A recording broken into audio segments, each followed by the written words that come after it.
Welcome back to Winsday. Each and every Wednesday, we like to highlight someone who we feel has the qualities it takes to be a winner. This week, we're going to highlight Johnny Moseley of Moseley Multifamily. This one's going to be a little bit different because we're doing it through Zoom, as Johnny runs a massive multifamily renovation unit on the East Coast. So sit back, enjoy, and learn a lot about how to be successful from who I consider to be a major winner, Johnny Moseley. Zoom, the remote connections like we're doing now has really changed how well they are for our company, and they are irreplaceable. And they're a big reason why we're doing so well. It's just keeping everybody connected. I don't know if you started yours yet, but I do every morning at 9 o'clock. Without fail, we have a company huddle for 15 minutes. We review our KPI, just like you see Cardone Ventures do. Yeah, we do the same thing. We do it at 9:45 a.m. We let the supers get out there, get a chance to get going, get the office people in there at 9:45 to 10 o'clock every day. Then we pick somebody out for the training. By 9:45, 10 o'clock, my supers have already worked 8 hours. I didn't know you guys get up so late down there. Well, yeah, no. So hey, I did want to get our viewers to know you a little bit. So if you don't mind, if I ask you a few questions about you and Moseley Multifamily? I know you have Moseley Coastal, but although I know you pretty well, why don't you tell me a little bit about yourself, your background, and how you've come to really focus in and use a hedgehog approach? Sure. So my name's Johnny Moseley. I'm the founder of Moseley Multifamily and Moseley Coastal. And the reason I'm focused on Moseley or on multifamily is because of a book I read 8-9 years ago called Good to Great by Jim Collins. And I read that book. My takeaway was focus on what you can be the best at. That was a summary of my interpretation of the hedgehog principle. But I did just that. I focused all of my marketing, my sales, every aspect of my business and all my energy into pursuing only multifamily work. And I say 8-9 years ago, it was actually 12 years ago now, because we were doing 3.6 million in revenue when I read that book. And the next year, by being focused on multifamily, we went to 6.4 million, then 10 million, then 22 million. So we basically doubled our revenue 4 years in a row. It's not only that, I'm also in multiple peer groups. I started a peer group about that same time. So a lot of factors into it. And then just 3 years ago, I reread Good to Great. I've refined my focus even more narrowly, and I'm only focused on multifamily renovation instead of new construction and renovation. And since then, we've grown an average of 40% the last 3 years. Wow. And you really turned me on to the hedgehog concept when I was talking about building multifamily and building retail and building medical. And I've read Good to Great previously, and just like you said, I went back in and read it again, and now we're becoming a lot more focused. Why did you choose just the renovation piece as opposed to the whole multifamily? What really sparked you to look at that? Well, it wasn't like it simply was because multifamily, when I chose it the first time, it's what I made money doing. Back in 2010, you weren't making money in office space or office buildings. Nobody was building office buildings. So if you got a tenant job, you're competing against larger TI firms that are doing it at cost just to keep their overhead paid for. So multifamily renovation was something I never had an interest in doing. And it was a very fractured market, and that was my first job, and I made money doing it. So I'm like, it was really just because I'm like, I can make more money doing this. Let me do this well. And then I started doing new construction, multifamily, like it always starts, not being disciplined. Yep. And doing a lot of work for a client. They said, hey, we want you to build this new building we're doing, a condo building, an apartment building. Can you do that? Sure. I built that stuff before I started Moseley. And then before you know it, you're doing a dozen of them. And then before you know it, you've kind of lost focus. You've got the wrong processes. Your foundation's not strong. So throughout a couple of years of brain damage, my little multifamily renovation division was consistently doing $7 million, $8 million a year at high margins. I won't say what they are, but so they were double what I would get making a new construction. Yep. And I never had a headache, never a legal letter, never any brain damage. It just, they're long-term contracts. They would produce, it's like widgets on an assembly line. And I learned that I was really passionate about having that process that I can then improve over time. And I was not passionate about the building a new construction building. I no longer cared to have my name on a crane. Yeah. One of the things I heard you say before is that you consider yourself a personnel hiring and training firm. Yeah. Now we're a manufacturer. We just happen to do apartment renovations, which I like the space. I love the space, and I love the fact that we've got a process that we're all geared and all focused on trying to improve. And yes, our future is going to depend upon our ability to be the best recruiting and training development company, on the planet. That's our secret sauce that we put up. That's where I spend most of my time, is advancing us toward that goal. And I know you also talked to me about focusing on your ideal client. Your ideal client is not the guy that's got 30 units, but I know that you're really going after the bigger owners, Sure. REITs, and stuff like that. Maybe you could explain a little bit about how you came to that and what your focus is Sure. on. Well, you learn over time.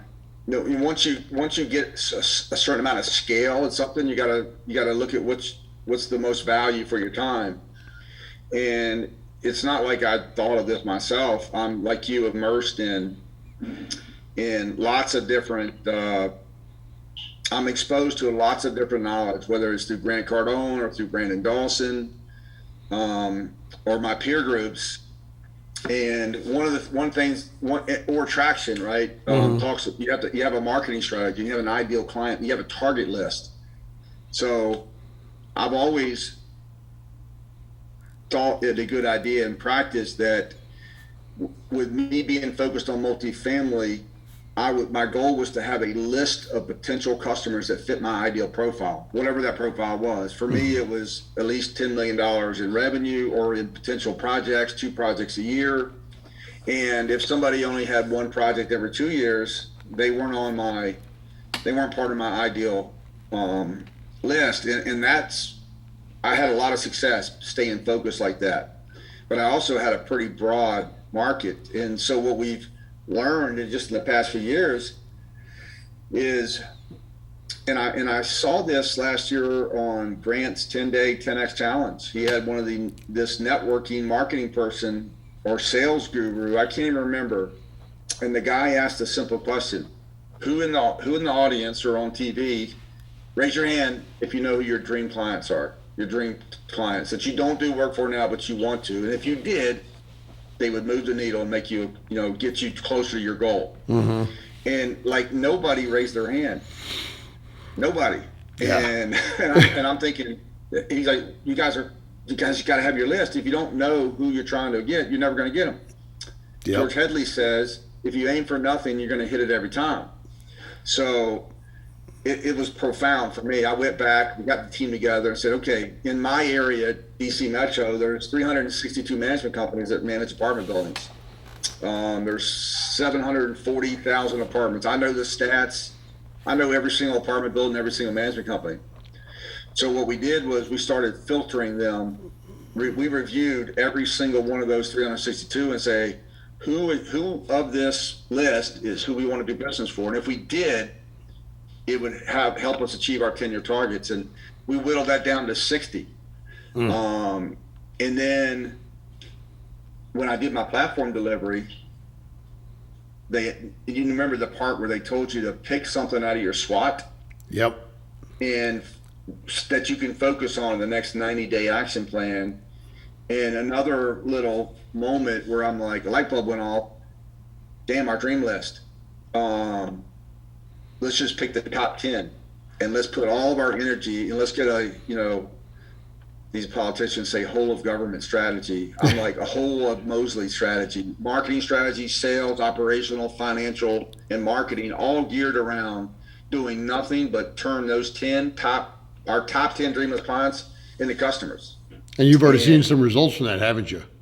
Absolutely. It seems so damn simple in hindsight. It's like, oh, why isn't everybody doing that? Yeah. That's what the guy was saying to us in the 10-day 10X challenge. Why aren't you guys doing that? And we've now developed our dream list client list for national targets. It's 50. It's the top 50, which control the top 50 out of 5,000 control 40% of the market. They control 3.7 million apartments, of which 300 and something thousand get renovated each year. And if I only did 50% of that work, I reached my 10-year goal of 150,000 apartment renovations a year. So wow. I can't be spending my time chasing somebody who's only got 5,000 apartments. Yeah. I need to be chasing my time chasing just those 50. It doesn't seem that big of a deal when you narrow it down like that. 50 targets, and 7 of them are already my clients. So I've got a little head start. That means I have 43. Yeah, you're 50 or 15% of the way there. Yeah, I got to build relationships with them. There you go. So they get to know me, so they can love me. Yep. So who would you say, if you thought about 3 people who've been big influences on you, who are 3 people that really have made an impact on your life? That's a tough question. I think we're an accumulation of all of our experiences and all the knowledge we've been exposed to over time. Mm-hmm. My first mentor was my grandfather, and he's still my number one mentor, even though he passed away many years ago. It's changed. I mean, Jim Collins, Mark Abbott, EOS, Gino Wickman is the EOS guy. He's made a huge impact. George Headley. Today it's, 10X rule. That I caught that book. It's like Grant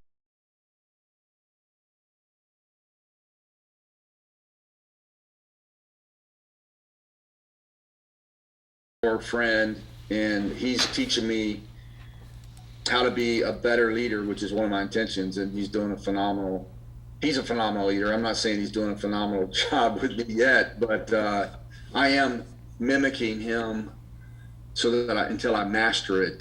So then you can multiply.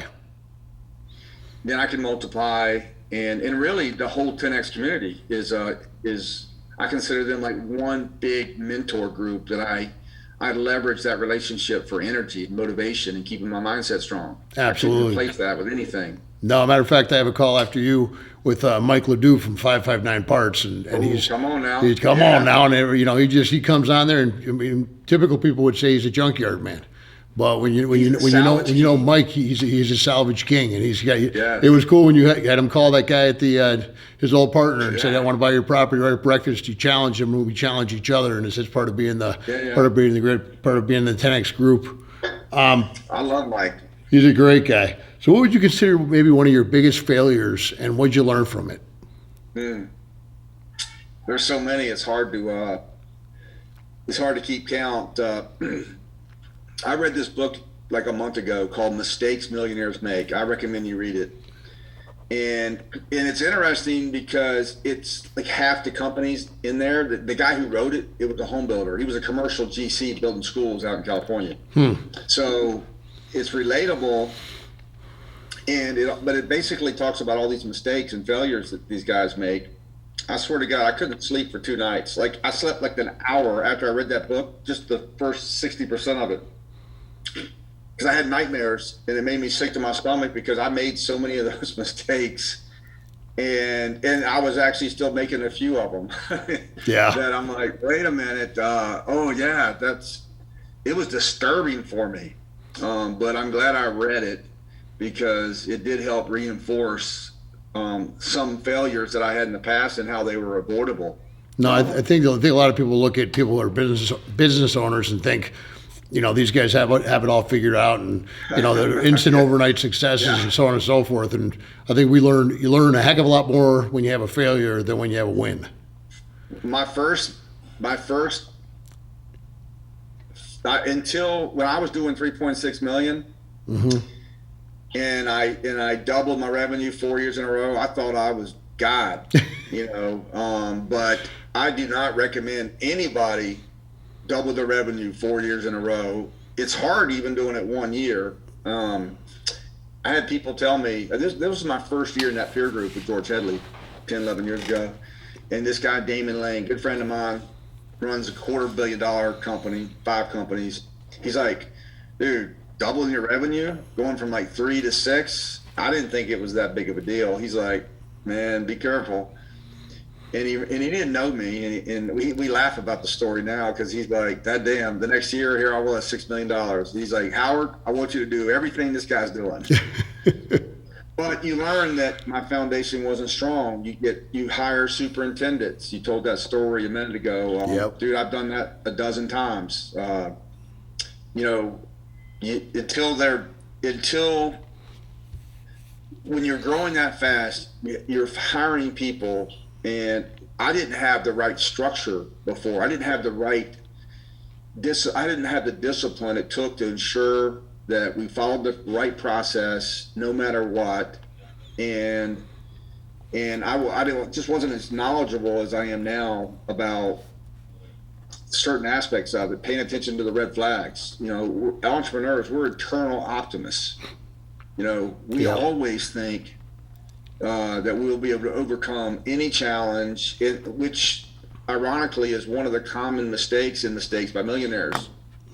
Because we all think that we'll take risk, we'll sign away our house, personally guarantee this and that, because we're like, we're gonna get this. Mm-hmm. But when you don't, that's when it's a mistake. So I've made hiring mistakes. I've taken jobs that I shouldn't have. I've invested in deals that I shouldn't have. Just tons of getting down and out over the last 14 years that I've been doing my own thing. Well, I'll tell you, in the short time I've known you, you seem to really have honed in on what you're doing, making sure you're doing it right, and making sure that you're following the process, the procedure, and making sure that you're going after your ideal clients. Sure, it's night and day now compared to just building my leadership team that I've been hyper focused on in the last 2 years. Guys that you've met, these guys are. I think they're the best damn leadership team for any construction company anywhere on the planet, and I feel really blessed that I was able to brainwash them into joining me. So what inspires you to get up daily and do what you do? What really drives you? What's your motivator?